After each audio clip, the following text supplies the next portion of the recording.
Okay, well, it is my pleasure to introduce today Dr. Kris. And I want to say something on a personal note. I think Kris is, and I really mean it, Kris is such an inspiration for PhD students. I mean, if I am not wrong, Kris completed his PhD in 2016. Is that right, Kris? Yep, that's right. All right. So, well, as you can see, and if you follow Kris' research, he's had a tremendous great impact on the corpus linguistics and slash SLA community in just 5 years, right? Which is extraordinary. But that speaks a lot about the quality of Kris' research. So thank you, Kris, for being with us today. Kris has published on different subjects. I suppose Kris is interested in quantitative approaches to measuring different types of indices, to know more about the use of both lexis and grammar, I suppose, although that is to some extent an oversimplification. But he is not only developing tools to measure these different indices. I think his contribution to theory in this area is really relevant. Okay, so without much further ado, Kris, thank you so much for joining us today. Yeah, thank you so much for having me. I'm going to talk a little bit about using corpus linguistics to analyze, or corpora to analyze learner corpora of L2 spoken and written texts. I'm here at the University of Oregon. It's pretty, I'll show you my window here. It's pretty nice and autumnal outside. A little rainy, as it happens to be in Oregon. Yeah, but thank you so much for joining today. And thank you so much to Pascual for the very kind introduction, and for the Corpus Research Group at the University of Murcia, I'm not pronouncing that correctly, for having me. I was also going to read this in Spanish, but somewhere in here it gets pretty difficult for me to do it correctly. So before I get any farther, I just want to sort of give a shout out to other folks who are working, who I work with on these projects. Certainly big shout out to Scott Crossley at Georgia State University, who is my dissertation advisor, and lots of colleagues like Cindy Berger, who's at Duolingo, my PhD student Masaki Gucci, other colleagues from GSU, Minkyung and Katya, and Danielle McNamara at Arizona State University, of Cometrics fame, who's been really supportive of my work. All right. So today, I'm going to talk about lexical richness, and specifically about lexical sophistication. And I'm going to sort of give an overview of sort of what lexical richness is, so we're all on the same page about what I'm talking about. We'll talk about how it's traditionally been measured using learner corpora. And then we'll talk a bit about multivariate approaches to the measurement of lexical sophistication. I'm going to provide an overview of a range of indices we can use in multivariate approaches to measuring lexical sophistication, and then provide a couple of example studies using those indices. And then, of course, provide some concluding thoughts. Okay, so productive lexical proficiency. Productive lexical proficiency is an essential aspect of communicating in a particular language, right?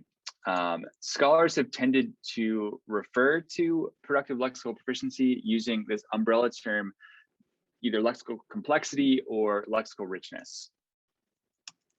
depending sort of on the subfield. Lexical complexity or richness includes 3 broad constructs, including lexical density, lexical diversity, and lexical sophistication. And I don't have time to talk about all 3 today. There's been a lot of research on lexical diversity, particularly trying to find measures that are independent of text length. I would love to talk more about that. I don't have time today. There's been a little bit of research on lexical density, and we're not going to talk about that today either. But what I do want to talk about is lexical sophistication. Okay, and I think that there used to be sort of a small amount of research on lexical sophistication, and the amount of research in that area is growing as time goes on. Okay. So traditionally speaking, lexical sophistication has been referred to as the proportion of unusual or advanced words in a learner's text. And so this comes from Reed's definition back in 2000. And the hypothesis is basically that more proficient writers will use a higher proportion of low frequency words.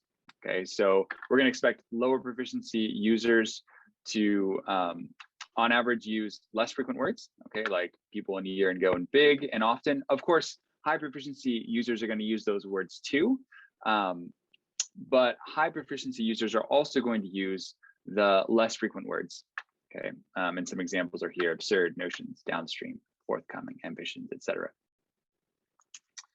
Okay, and here we see as productive proficiency goes up, the proportion of high frequency words tends to go down, at least in writing. Lexical sophistication has often been measured using tools such as range, which was developed by Heatley and Nation back in 1994, and other tools including Tails, which Scott and I developed starting back in 2015. Okay. So in the classes that I teach, and sometimes even when I give presentations, people are a little confused as to what I mean by frequency when I talk about frequency in learner texts. So I want to explain just briefly how we derive frequency and other norms from corpora and use them to measure lexical sophistication in learner texts. So we start out with a reference corpus that probably doesn't look like this, but I thought it was a fun picture. So we extract norms from a reference corpus, for example, word frequency norms, and we get a frequency list. Then we take a whole bunch of learner texts, and in each text, we extract the words, and then for each word, we look up the frequency value in the reference corpus. So, you know, if we have the word the, it doesn't matter how many times it occurs in learner text, it matters how many times it occurs in the reference corpus. So then we summarize all of those word scores in a particular learner text some way, usually using a mean, okay, although there are other approaches we could use. And then we use those summary scores or those mean scores to analyze either developmental trends, so how people's language use changes over time, or cross-sectional trends, so how language use differs across different proficiency levels, or different judgments of proficiency in like a writing task. Okay. Word frequency is clearly an important indicator of proficient written lexical use. So a bunch of studies have indicated that word frequency is important. So here's a few here, you know, starting with Law for a Nation back in 1995. And then, you know, a bunch of studies that I've done and colleagues have done have shown this as well. But word frequency isn't everything. Word frequency isn't the only indicator of lexical proficiency or lexical sophistication. So theoretical perspectives and empirical research on language development certainly support the importance of frequency, right? Basically across theoretical perspectives to language development, from generative to usage-based, they all support the idea that frequency is important. Frequency in the input is important for learning. But theoretical perspectives also outline other factors that will affect learning difficulty, for example. So salience is one of those. Empirical research in applied linguistics and related fields like psycholinguistics has also indicated that other factors beyond frequency affect difficulty at the word level as well. Research in corpus linguistics, particularly, has also indicated that productive lexical proficiency includes how and which words fit together. So it's not just us using words in isolation, right? Or the use of sophisticated or infrequent words in isolation that translates to lexical proficiency. It's also how those words fit together and how they collocate, for example. And I'll show you. I'll talk more about that today. It's also important to indicate that frequency measures and other measures as well are not consistent across all language use domains. So if we look at written tasks, for example, if we look at sort of a larger category of language use domains, where we have written tasks, we find pretty consistently that more proficient writers tend to use words that are less frequent, okay? And again, there's these studies that I talked about. Lots of these studies have shown this. However, in many spoken tasks, especially less formal spoken tasks, even including oral proficiency interviews, more proficient speakers are tending to use words that are more frequent in reference corpora. So we've seen this in multiple studies. I've just listed 3 here, but we actually see the opposite effect or the opposite relationship. And there needs to be more work to parse out why this is happening. And I'll just throw out a supposition, a guess, that in many of these situations, we're seeing more proficient language users using language that's less textbook-y and more target language use domain like. But I won't, fight you about that right now. I think we need more research to determine that more conclusively. Okay, so again, the old or the traditional definition of lexical sophistication is the use of advanced or unusual infrequent words. We recently have been either explicitly or implicitly been using a slightly different version or operational definition of lexical sophistication. And this refers to 2 aspects. One is the relative difficulty of learning and or using a word in a particular language use domain. Okay. And sort of the other side of the coin is raters. So people rating essays or judging oral proficiency interviews and or interlocutors' perception of sophisticated word use in a particular language use domain, which they seem to be related. They're not exactly the same, but they seem to be related. And this allows for word sophistication to be measured using a variety of features, in addition to corpus frequency, and to vary based on domain. And it also allows for lexicogrammatical features to be considered. So in other words, we have factors that affect the ease and difficulty of learning and use. Okay, frequency certainly being one of them, but there are others as well. And we can examine this through longitudinal developmental studies, okay? And we'll see, or we do see in this work, right, that we fairly rarely have nice, pretty linear paths, okay? The paths are fairly messy, but we do see trends. And relatedly, okay, we have factors that affect perceptions of proficiency and sophistication, okay, as instantiated by essay raters or people who are giving proficiency judgments on oral proficiency interviews. And we see this through cross-sectional studies, okay, and we see lots of trends there. We've done lots of studies in this area, and sort of somewhere in between there, we have lexical sophistication. Okay, I will keep going here. Okay, so I've said a bunch of times here that there are aspects of lexical sophistication that are, or in addition to word frequency, that are important. And so I'm going to illustrate this just a little bit here before I talk about some of these indices in a more sort of academic way. So we'll go through this fairly quickly for time, but I'm going to be showing you pairs of words And I want you to decide which one seems more sophisticated. And we can say, put it in, as far as putting it in a language use domain, we can put it in the language use domain of sort of argumentative writing if we want.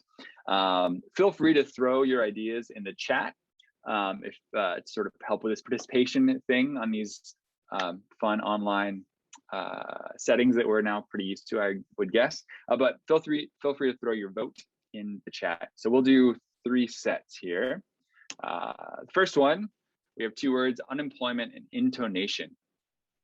All right, so which one do you think is more sophisticated?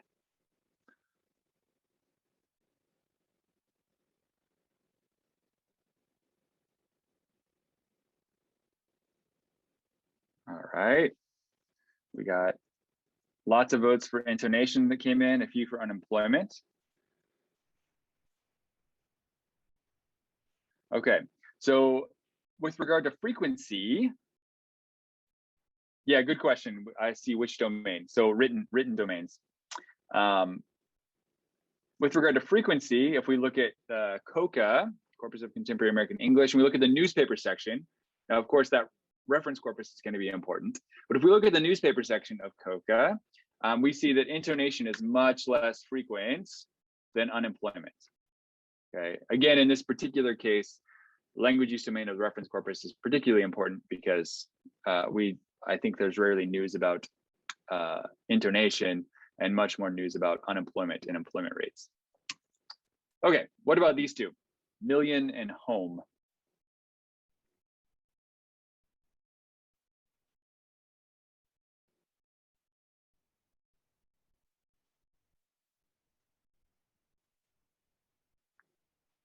Okay, lots of million, a few for home. Okay, well, with regard to frequency, they're the same, or very close to the same. Okay, they're both pretty darn frequent in COCA newspaper. But if we look at contextual diversity, okay, in this case, contextual diversity, which we'll talk about more later, refers to basically the number of words that these words are elicited for in a word associates task. We'll talk more about it. But home occurs with a whole bunch more other words than million does. Okay, so in this case, million is a little more rare with regard to lexical contexts or associative contexts. So we would say that million with regard to contextual diversity is probably more sophisticated in written contexts. Okay, one more. Intonation and eggshell. Spoiler alert, they have the same frequency.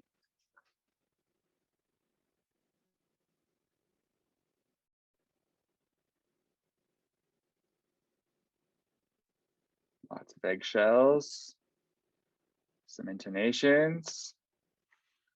Okay. So as I mentioned, they both are pretty infrequent in COCA, at least COCA newspaper. But eggshell is much more concrete and intonation is much less concrete. So in most studies that we have conducted, more proficient language users, both speakers and writers actually, tend to use, on average, less concrete words. Okay, and research has also shown that concreteness is a factor in word learning. So I hope this is just a very sort of shallow introduction into why perhaps frequency is not the only thing we should consider. Okay, and I can't go through all indices today that we've been thinking about, considering, using, etc. But I'm going to provide an overview. Okay, good comments. Thank you. Thanks for the participation. So I'm going to give a sample of lexical sophistication indices. I'm going to, for each index or measurement of lexical sophistication, I'm going to give some background information about it, talk about how it's calculated, and then show some data. And the data come from 2 recent studies. One is from Kyle Naguchi, 2021A, which is going to be in an edited volume by Rosa Manchon and Charlene Polio that should be coming out now-ish. very soon. But we used in-house scripts based on a new version of Tails that I'm developing, or that we're developing. We use the TOEFL public use data set, which are argumentative. The part that we use are argumentative essays written for TOEFL exams. And then for the reference corpus, where we use corpus-based measures, we used a combination of COCA News and Magazine. Then we have spoken data as well that comes from the NICT JLE corpus, which is over 1,000 transcribed oral proficiency interviews. And we just have the learner data or the test taker data pulled out of those. And those are essentially oral proficiency interviews from Japanese speakers of English. And we use COCA Spoken as a reference corpus for that data. I'm happy to talk more about it, but I'm going to show you a bunch of scatter plots and some other data there. Okay. So we'll talk about content word frequency first. As I've mentioned a bunch of times now, the traditional way to measure lexical sophistication has been with frequency. And we'll first look at the TOEFL argumentative essay corpus. These are the independent essays from the TOEFL. And we see a fairly small but negative relationship between writing proficiency score here, and then the index content word frequency. The frequency measures are log transformed. And here we're looking at nouns, verbs, adverbs, and adjectives. Okay. But when we look at the NICT JLE data, we see a much stronger correlation, and it's positive. So people who are getting higher scores on this OPI are using more frequent words, right? So more common words. We do see some sort of ceiling effects here where it's not doing as well at the higher levels. But anyways, we can talk about the scatter plots during the question and answer if you'd like. Okay, so let's talk about items beyond frequency. So the first one I'd like to talk about is contextual distinctiveness. Now there's different ways to measure contextual distinctiveness. There are corpus-based methods using things like latent semantic analysis, where we see basically, we can get co-occurrence data that's a little bit more abstracted than collocation. Another way is using word associates tests. And so in this case, for the particular index that I'm going to talk about that came from the University of South Florida norms, participants were given a word, and then they had to write the first word that came to their mind with that word. So if I said food, okay, or if I saw food, the first thing that would come to my mind would be pizza. I love me some pizza. So then pizza would go into that response, and there would be an association between food and pizza. For the USF norms, what happens is we see how many times words are elicited. So we see how many times pizza is elicited for different words. And that's what these numbers here represent. So food was elicited 324 times with other words. So we see associations there.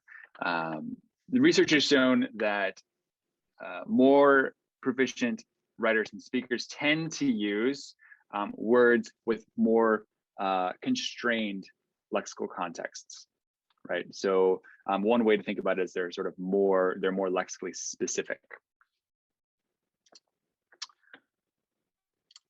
Okay, so words that occur in more contexts are more easily learned, and therefore they are considered to be less sophisticated.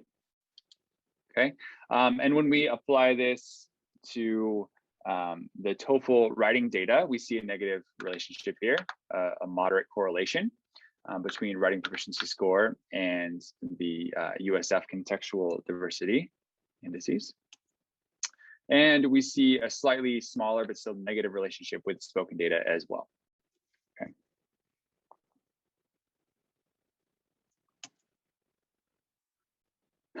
There's actually been relatively little research using contextual distinctiveness norms. So Cindy Berger did a study using spoken lexical proficiency scores. These are basically conversation partner data where they pulled out the L2 use, and then that was given scores, proficiency scores. And this is really an area that's rich for future research. So we've used these in a few studies. For example, our paper in MLJ, where Masaki, my PhD student, did a big principal components analysis to basically look at the structure of these bazillion indices we're using. But certainly this is an area rich for more research. Okay, the next one I'd like to talk about is concreteness. Okay, so in this case, people are given a word and they have to rate the concreteness of that word, the degree to which a word refers to a perceptible entity. Okay, and a nice sort of paraphrase is abstractness of the word. But this is on a scale from 0 to 5, or sorry, from 1 to 5. So words with high concreteness scores, right, are things like belly button, fire, tennis, chorus, and blend. And things with low concreteness scores are things like lamentable, or indirectly, or keen, or tenacity. There certainly is a correlation with frequency, but it's not a one-to-one correlation. And we see that words with high concreteness values tend to be more salient and therefore easier to learn. So it's research has shown that when we can sort of point to an item and say, this is, I don't know, this is a piece of pizza, which I don't have, which would be awesome if I did, but I don't have pizza right now. But if I had a piece of pizza and you could see the piece of pizza, it'd be easier to create a form meaning link than something more abstract or something less concrete. So accordingly, words with lower concreteness values are considered more sophisticated. We're going to take a look at the TOEFL data, in which, sadly, there's no correlation here. Plenty of other studies with other data sets have shown a meaningful correlation, but with our TOEFL data, we don't have one. So I think an important thing to note is that the relationships that I'm talking about and generalizing here are not necessarily consistent across all tasks and across all language use domains. And parsing out which ones are consistent and which ones are not consistent and why, sort of how they vary, I think is a very important area of research that we've been working on some that needs lots more work. However, there's a strong, a large negative correlation between speaking proficiency scores, again in oral proficiency interviews, and concreteness scores. So people who are getting higher OPI proficiency scores here are using words that are much less concrete, okay, or more abstract. Okay, we've been using concreteness for a while now, and Daniel McNamara has been as well with Cometrics. So we've seen negative relationships between concreteness scores and written lexical proficiency scores, time spent studying in L2, okay, so developmental trends, and oral proficiency interviews, among others.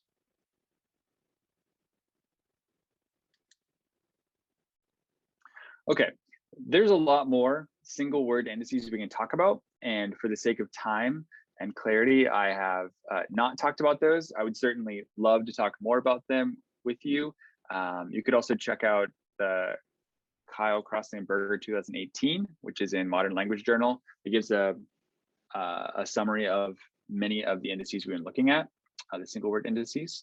But I'd like to talk about some aspects of language use that we can measure beyond single words. So again, knowing sophisticated words is an important aspect of productive lexical proficiency, but knowing how these words fit together is also essential, right? So we can't just start spouting off low frequency, low concrete, low context words and communicate well, or be perceived as having language proficiency. Okay, for any of you who are teachers, you know this is true after you've read essays produced by students who overuse electronic resources. So when I was a teacher in Korea, people, I'm dating myself a little bit here, but people had electronic dictionaries with sources, and they would just plug in their simple words and get this whole list of infrequent, sophisticated words, and just plug them in wherever, and it didn't work usually. I'm going to show a video that exemplifies this just a little bit, just for some fun. In this video, we have, it's from the sitcom Friends, which again is dating me here. But we have Ross, who's a professor, and he's trying to teach Joey, who's not known in the show for being particularly educated, how to write in a sophisticated way. Joey is trying to write a reference letter for their friends, Chandler and Monica, who are trying to adopt a child. So this will be just a short clip. Hopefully it works right. If not, we'll abandon ship here.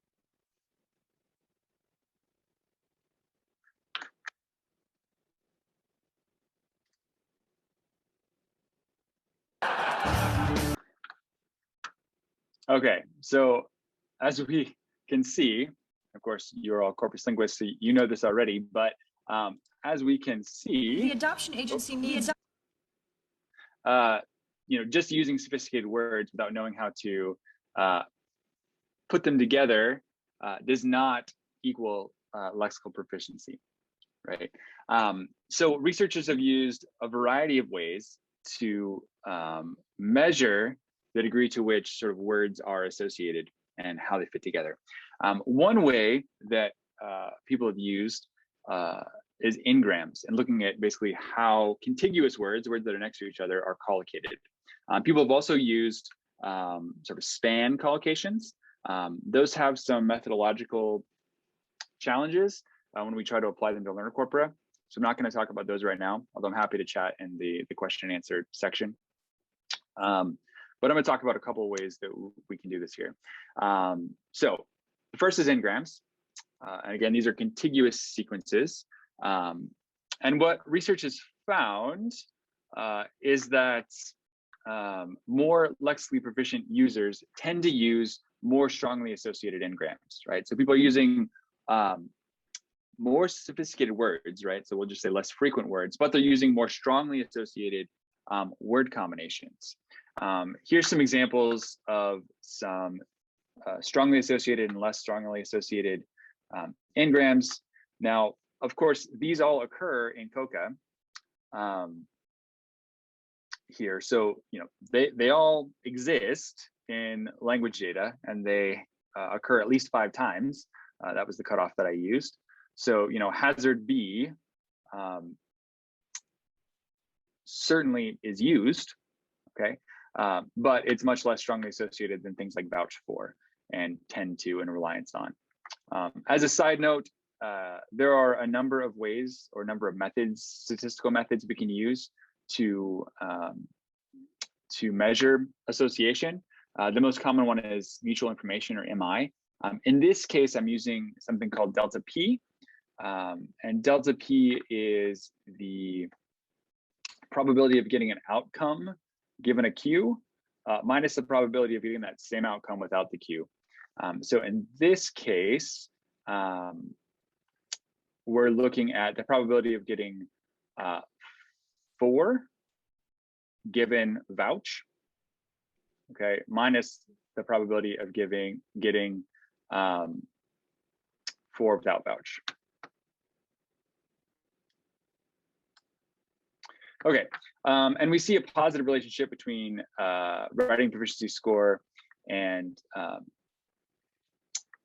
bigram strength of association in the TOEFL data. It's small, okay, but we see a positive relationship. And we see a moderate but larger correlation in the spoken OPI data as well. And again, these are just 2 sample studies. There have been quite a few studies that have looked at this. And it's been a very consistent finding that we find a positive correlation between Engram strength of association and proficiency broadly construed. Okay, so positive relationships have been found between Engram frequency and strength of association and written lexical proficiency scores, argumentative writing quality scores, narrative writing quality scores, monologic speaking proficiency, oral proficiency interviews, et cetera, et cetera, et cetera. So we found this nice, consistent, positive relationship here in a bunch of studies. And that's great. However, there are certainly downsides to using Engram indices. Okay, so using words that are contiguous here. So I have this made up sentence here. I mentioned before I like pizza. It's totally true. So I have the example, they ate the hot pizza carefully. Okay, and if, whoops, it doesn't work, right? Okay, and if we sort of Engramize this, we end up with these Engrams. They ate the hot pizza carefully. So we certainly see, like, as words are running, as we have running words, we see how likely or how strongly associated one word is to the next, but we don't see sort of larger patterns. For example, we don't necessarily see how the writer of the sentence, basically how they're using adverbs. So, you know, is eat and carefully, are those two items strongly associated, right? Is eat and pizza strongly associated here? Without, or if we use Engrams, we don't get to look at these relationships. If we use span collocations, we can look at them, but then measuring it gets pretty messy and it's pretty noisy too, right? Because we don't know sort of if two items are actually in a grammatical relationship or not. So one way that folks have been trying to address this issue is by using dependency bigrams. So this picture is a representation of a dependency parse. This is by Spacey, and this particular visualization is actually by Displacey, which you can Google Displacey and find this link here, and I just put that same sentence in here, and we see that we can get the parts of speech of words. Okay, that's helpful. But we can also get these relationships, right? And using Spacey or other dependency parsers, we can get pairs of words that are connected by particular grammatical relationships. So we can get the strength of association between eat and carefully when they're in an adverb modifier relationship, or, you know, we can get a pronoun plus eat in a nominal subject relationship, or eat and pizza in a direct object relationship.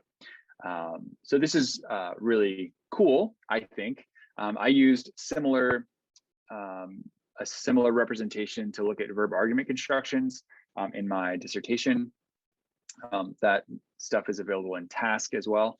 And then Magali Paco started using these to look at dependency bigrams specifically.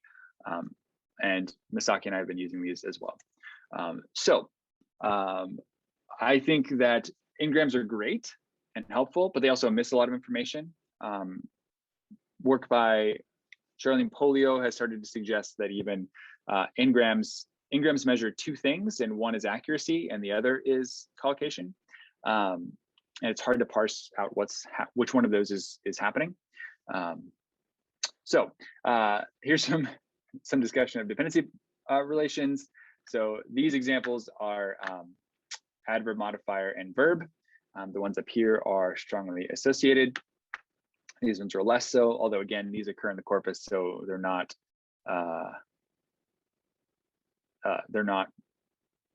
attested anyways. So we can look at, again, direct grammatical relationships between two words. So we can look at adjectives and nouns, modifiers and verbs and direct objects, etc. And in my opinion, dependency relations are likely clearer indicators of appropriate use than Engram measures, at least when we're talking about word use, collocation use. Okay, so if we look at our two corpora, if we look at the TOEFL corpus, we see a small, right, but positive relationship between writing proficiency score and noun adjective modifier relationships using MI.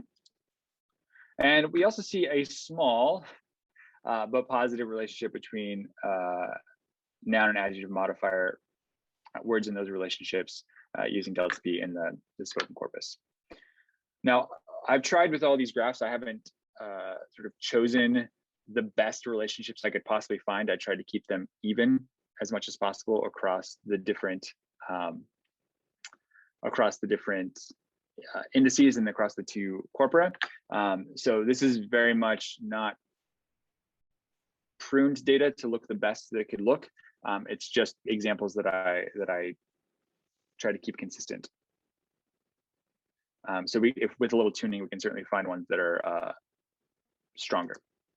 Okay, so there's been some research with dependency relations, and this is really increasing. So positive relationships are found between indices of dependency relation strength and association. Sorry, dependency relation strength of association and argumentative writing quality. So work couple and growing articles by Magali Paco and work by Masaki, my PhD student, and I. And this is certainly an area for future research. So we recently used these in spoken data as well. We are finding some different relationships as we explore more genres. So they're not always positive for all relationships, but the results so far are a little too tentative to talk about here. Okay, so let's put some of these pieces together. So far, with a couple exceptions, maybe concreteness, the relationship between concreteness and oral proficiency interviews, I perhaps haven't showed you anything particularly impressive.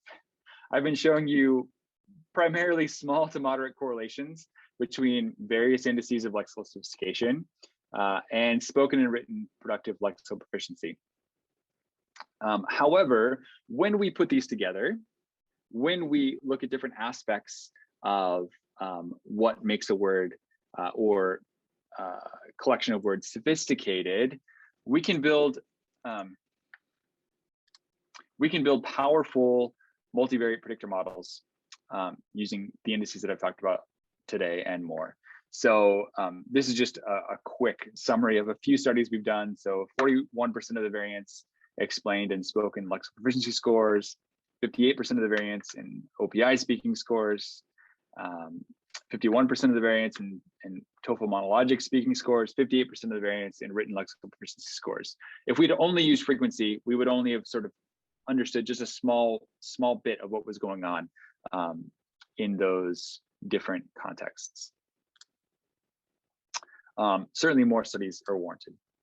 So to put it together for our two corpora that we're looking at today, our two learner corpora, a combined model using 4 indices accounted for 22% of the variance in writing proficiency scores, using contextual diversity and 3 indices of dependency relationship strength of association, noun adjective, verb adverb, and verb direct object. Okay, again, I didn't try to build the best model I possibly could. I just built models with the ones I talked about today. So the results here are a little bit weaker than in some other studies. Okay, and this is what that data looks like. Okay, in the second study with OPI scores, we did a much better job. 6 indices accounted for almost 50% of the variance in OPI scores, using concreteness, content word frequency, contextual diversity, bigram strength of association, and the dependency, 2 of the dependency strength of association items. And this is what that data looks like here, the predicted values versus the actual ones. Okay, again, I want to underscore the idea that what I've talked about today represents an introduction to a small amount of what's available. So if we talk about word level indices, there's a whole bunch of stuff to talk about, like lexical diversity, lexical decision times, word neighborhoods, semantic categories, et cetera, et cetera, et cetera. At the lexical grammatical level, we can talk about verb argument construction use, the use of particular items. So main verb frequency has been pretty predictive in a few studies that I've worked on, other phrasal categories, cohesion between words, et cetera. There's a lot to explore. And I think, yeah, so this multivariate approach is useful in measuring lexical or productive lexical proficiency. but it's also useful in other areas as well, related areas. So things like choosing items for vocabulary tests, looking at reading difficulty. And these can be extended to a whole bunch more areas, I think.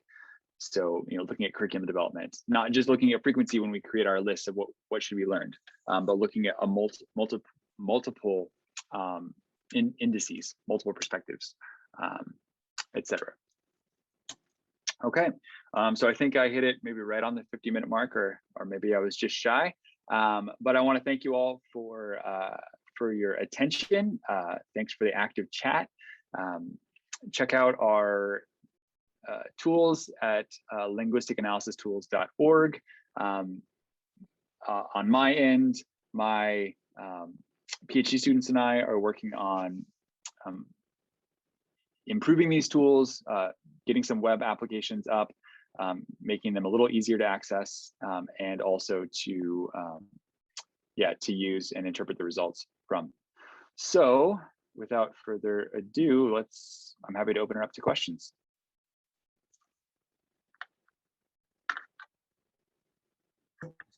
Thank you, Kris. That was brilliant and so inspiring. Okay, guys, so we have a few minutes for Q&As and or comments. There is a couple of questions already in the chat box. I think there is one by Olesia Kislev at 7:30. All right, so maybe if you scroll up, you can guys also see this question. I'm going to read it anyway. Have people looked at the effect of genre on the use of concrete versus abstract words? Yeah, that's a great question.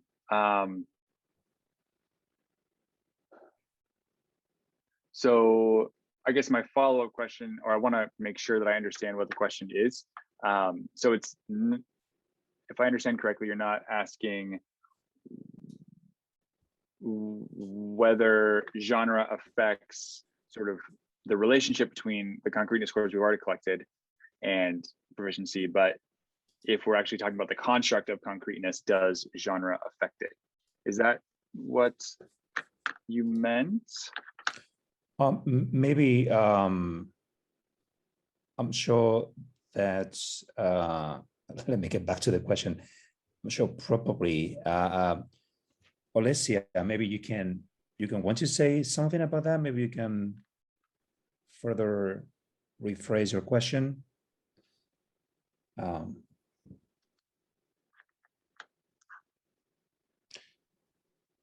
will try. Okay. Perfect. Good. That's great. So maybe meanwhile we can move to other questions. Yeah. We have also the Q&A chat box here. So the first question comes from Nilofar. What is the name of the software for counting the frequency of the words? So maybe you want to say something. I mean, you have so much, but anyway, I'm sure you can. Yeah, so that's the tool. It's called Tails, the tool for the automatic assessment of lexical sophistication. And as I think the next person said, it's available on linguisticanalysistools.org.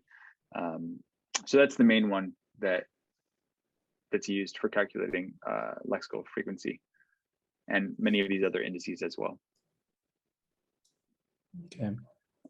So I'd like to say here that Kris is incredibly generous to share these with the community of researchers, and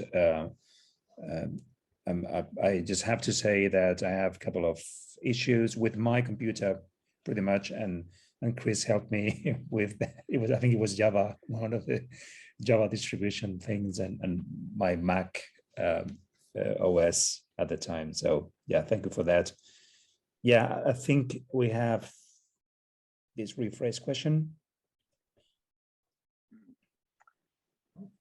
Yeah, so Olesia said, so it's not just proficiency that has a relationship with level of concreteness, but it's mitigated by genre.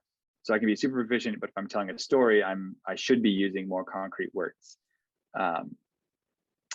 And so my understanding is that no one has looked at that specifically.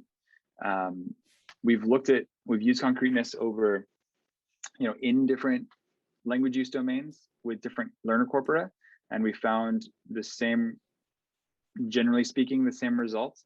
But that's an excellent question. I would actually have expected that in the oral proficiency interviews, part of the oral proficiency interview, at least in the NICT JLE, is a picture description task. And in that case, still, there was a strong negative correlation between concreteness and proficiency. But to my knowledge, no one has pulled out the picture description task specifically and looked at that relationship, because the ratings are for the whole, sort of the whole performance, not just the oral, not just the picture description task. But I think it's an excellent question, and one that should absolutely be explored. So I encourage you to do that. I'm happy to help if you need help with that. For sure. Another question that was in the chat is, do we work with languages other than English? And I'm excited to answer that question because we're trying. So I'm working with students who are studying Mandarin, for example. And so we're working on Mandarin a little bit. And we're also working on Spanish quite a bit. We have a couple of papers that are in the publication sort of pipeline where we're using Spanish. And so we hope to release a Spanish version of Tales in the next few months. So yeah, if people are interested in expanding to other languages, we're definitely interested in that.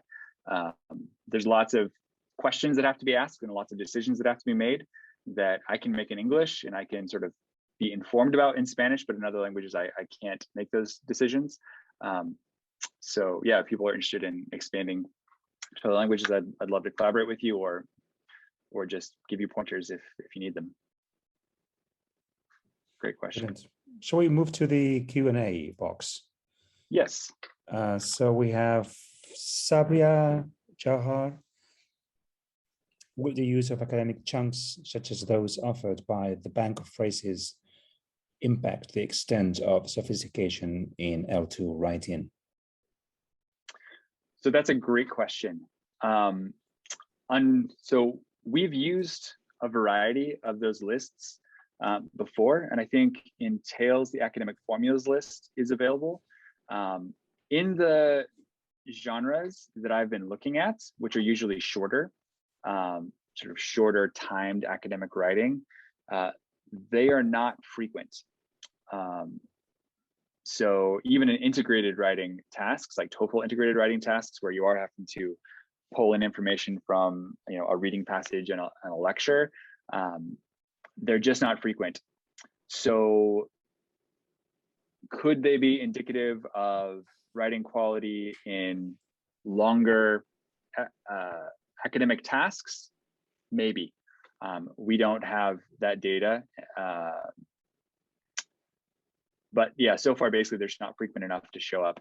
We recently published a paper in International Journal of Learner Corpus Research. George Smith was the first author, where we looked at this in speaking tasks. So George used the spoken academic formulas list. Is that what it's called? I didn't have enough coffee this morning. But essentially, they weren't particularly predictive, and a few different lists were examined. But I would encourage you to take a look there. And then, yeah, I think looking at longer texts in different genres might have different results. Great question. Jose Lema, can you tell us a bit more about the negative correlations and how they affect the overall grading of writing? I suppose the negative correlations in the different data that you showed, I suppose. Yeah. Yeah, and whether they affected the regression and analysis, I suppose. Yeah. So it's three questions into one. Yeah, I see. Yeah. So Jose, I'm not sure which indices you're referring to. So in the regression, we made sure that the beta weights basically aligned with the correlations. So sometimes when you try to fit models, they'll flip to fit the model better. We made sure that they, the beta weights were aligned with their actual correlation. But the negative correlations won't hurt the regression. It just gets calculated in there. So I don't know how to fully answer that question. So maybe Jose, you can just reformulate your question, I suppose, or give Kris a little bit more of context. Maybe that's an idea. And I'm happy to follow up via email as well, certainly. Great. Encarnación Hidalgo wants to know more about Seance. She says she is aware this is not the topic of the talk today, but probably she wants to know a little bit more about it. Yeah, so Seance is a sentiment analysis tool that uses a variety of techniques to look at different aspects of, sorry, I'm looking at the chat and laughing. That looks at different aspects of sort of sentiment. And yeah, we've used it primarily to look at engagement in online learning. So, as people are responding to prompts in online learning or, their chats, whatever, doing their assignments, can we sort of find a relationship between the sentiment of the words they're using and the degree to which they stay in a course, for example. That project was primarily was led by Scott Crossley. So he'd be one to ask sort of more detailed questions. I did the programming on it, but yeah, we haven't looked directly at Seance indices versus lexical sophistication, although there might be something there. Some of the indices will sort of talk about how charged the words are, or how emotionally charged they are, which may be relevant. Yeah, great question. Great. Okay, Azra. So Azra seems to be interested in automatic. Well, I will read the question. Is it possible to make a questionnaire for my online class discourse analysis? And what is the easy tool for making questionnaires? So maybe I suppose she's interested in automatic analysis of that. I'm not sure, Azra, if that's the scope of the question. What do you think, Kris? Or maybe Azra, you can reformulate this question probably. Alpha Benamor, concerning the word concreteness score, how is that measured? Is an inter-rater reliability test required for that? Yeah, so that's a great question. So there's two sets of norms that are popular. One was collected in the late 60s, early 70s, where psychology researchers went around pieces of paper and had people rate words, and they were only able to capture a sort of a small number of words and a small number of raters. The Breisberg Norms, which were developed by Mark Breisberg and colleagues at the University of Ghent, basically they use mechanical Turk. So people are given a prompt. It's just a word in isolation, and they have to rate it on that 1 to 5 scale. For concreteness, they might have actually used a bigger scale. Anyways, each item gets at least 15 ratings, and then they have a mean score for that. Yeah, and you can actually, I think you can get standard deviations as well to see how wide the scale was. Okay, Buri, except correlations, which frequent statistical tools are used in these studies other than correlation analysis? Yeah, so in longitudinal designs, we often use linear mixed effects models, where we can look at sort of inter-individual variation and sort of inter-participant variation and variation over time. Of course, that's at its heart, that's a correlational analysis as well. Sometimes we'll use ANOVA type statistics if we have groups. Although we tend these days to also use linear mixed effects models as well in those group differences if we have appropriate analysis. And of course, if you sort of get down to it, ANOVA type statistics are regressions too. We won't dive into the stats there, but yeah. So ANOVA type stuff, linear mixed effects models primarily. And if you, I teach research methods for applied linguists at my university, and I have some tutorials that are geared towards that audience on using different statistics like that. So I'm happy to share that with you as well. Great.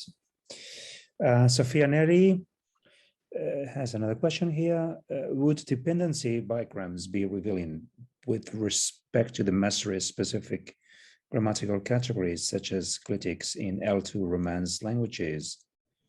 So I suppose the question is on languages other than English, in this case, L2 Romance languages, as well as the possibly divergent use of strong versus weak pronouns in L2, L1 population. That sounds promising. Yeah. Yeah, and there are dependency parsers for, certainly, I know I've used them in Spanish. There's a Spanish model for spacey that's pretty accurate. And so, yeah, Mary Diaz Ortega at University of Hawaii and I have used spacey dependency parser to look at this in the LangSnap corpus. Not this particular question, but looking at verbs and direct objects and stuff. So yeah, I think it's super promising. Okay. Okay, Shaheen, this is a broad question, but could you briefly discuss one or two implications of your findings for second language teachers when teaching vocabulary? Yeah, that's a great question. I think, I think there need to be more resources made, and I think those resources need to take into account more factors than just frequency, and perhaps some lists take into account frequency and range. So range is a measure of dispersion, basically not just how many times a word occurs in a corpus, but the number of times, sort of the number of documents, corpus documents a word occurs. So those are really useful indices. But I think we can use more for that. I mean, it depends on the purpose. And I also think we need to look at how words are used in context. And that's not a new idea, right? I'm not the one to come up with the idea, but I think we can use dependency information when we teach vocabulary items, right? Just like we can use more general collocation information, I think we can be more specific and use dependency stuff. To be fair, I haven't developed that data, so I'm sort of saying, based on my few studies, I think that's important. But I definitely think it's something to explore. Yeah, and also I think there will come the time where parsers or dependency analysis becomes also just another function in corpus management tools. Probably that will be a huge leap in terms of I suppose contexts of analysis that are easy to integrate and probably give us easy access to this kind of research. I mean, so many questions. All right, Ricardo Nausa, what about words that have both concrete and metaphorical meanings? I know that this depends on the patterns that they form with words they collocate, but have you found cases of the same word showing different concreteness measures? Another great question. I think that's a great, yeah, I think it's a great question. I think it's a great sort of critique of these words in isolation measures. Again, most of the non-corpus based findings are based on ratings of words in isolation. And as corpus linguists, we know that, words in isolation are like, we don't use words in isolation, right? We use words in contexts. So I think that's a good critique of those indices, or even of, word recognition norms. And just frequency, word frequency, where we don't take into account dispersion and genre and so on and so forth. Yeah. Daisy Amaral, will Thales 3.0 have measures for 4 and 5 grams? The short answer is want no. more. We want more. Longer spans. I mean, we could certainly make those lists. Usually, as far as predictive, sort of predictive validity goes, or predicting scores, the shorter spans do a better job. And also with regard to processing speed, sort of the larger the span is, the longer the list is. And also calculating strength of association gets complicated for those longer spans. So yeah, the short answer is probably not, sorry. Yeah. There's another great question here by Marine Mate. How can we measure the strength of association of 4 grams, like A, B, C, D? Is it a mean of A plus B, B plus C, C plus D? Great question. So there's different ways to do it. Stefan Gries would probably be the best person to talk to. When we do trigrams, we do it 2 ways. We do it word 1 versus the second 2 words. So if we get the word on, what's the probability we're going to get the other? And we also do it the other way. So if we get other, what's the probability we're going to get on the? So, or we can use we basically still use 2 by 2 matrices. You can also do sort of the probability as you go on. So if you have, on the other, what's the probability you're going to get hand? And there's ways of combining those probabilities too. But we've kept things relatively simple by just looking at first word versus bigram, or last word versus bigram when we're looking at items that are longer than 2 words. Because most of the association measures are designed for a 2 by 2 or a 2 item, for 2 items. Right. So I suppose there would be many ways to do that, especially from NLP guys. Probably they use different measures depending on the purpose, I suppose. Yeah. Yeah, I mean, so many questions, but we have to stop somewhere. Two more questions, if that's all right, Kris. Yeah, just fine. Tatiana Pashkova, has anyone looked at the correlation of concreteness and the ease of learning? It seems that intonation abstract. It seems that intonation is abstract but easy to learn because it's similar in many languages, while eggshell is concrete, might be harder because it's more unique to the English language.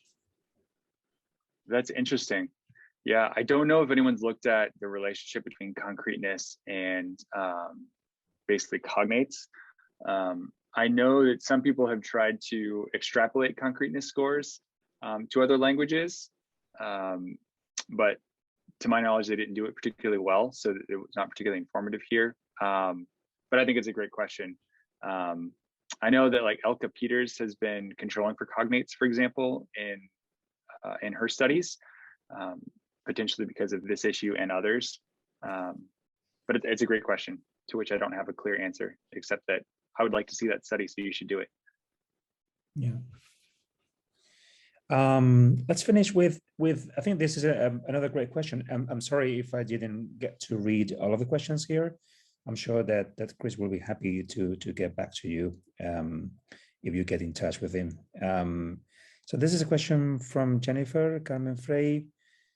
Given the fact that the tools for extracting measures for lexical diversity or lexical sophistication usually expect a standard language and not learner language, which is usually a bit more messy, how messy do you allow learner language to be in your research to still use these tools?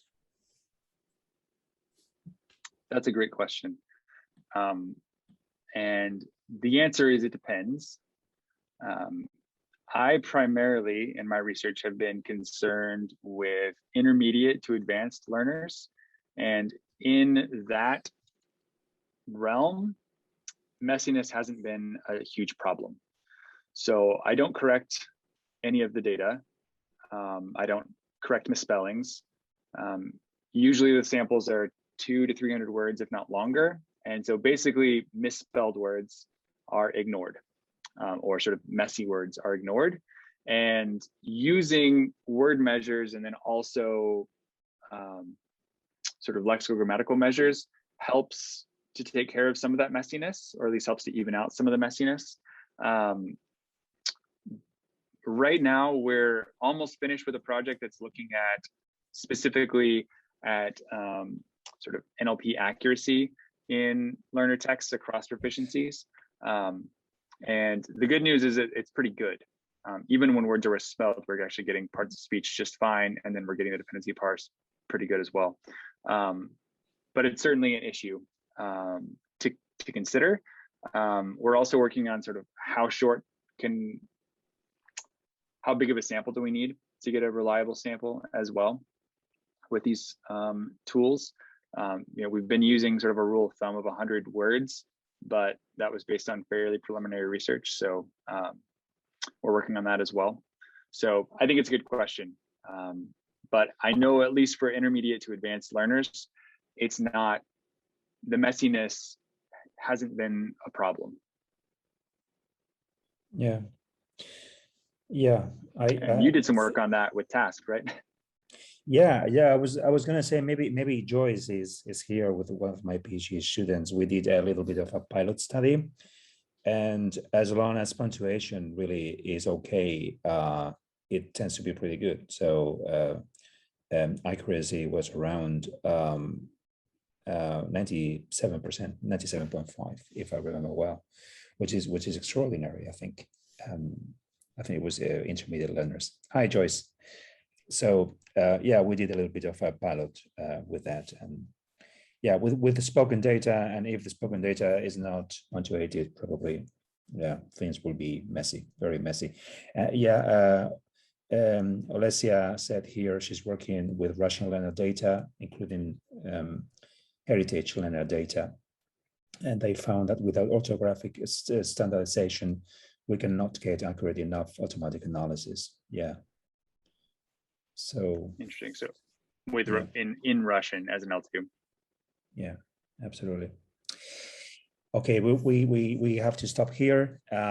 So sorry if I didn't get to read your questions. I'm sure that you can get back to Kris. I think this is a perfect talk, or the perfect talk to finish this series of 4 talks that we've had throughout October, looking at different areas of application for corpus linguistics.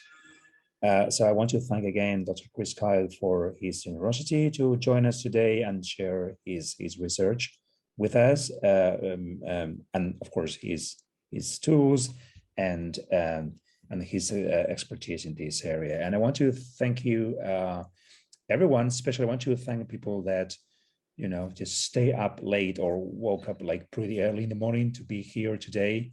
So you are fab. So thank you everyone, and thank you, Kris, again for your time. Yeah, thank you so much. Thank you, everyone. Bye-bye. See you soon, guys.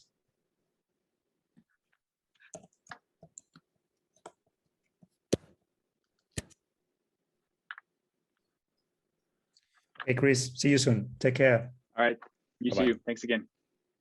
Thank you.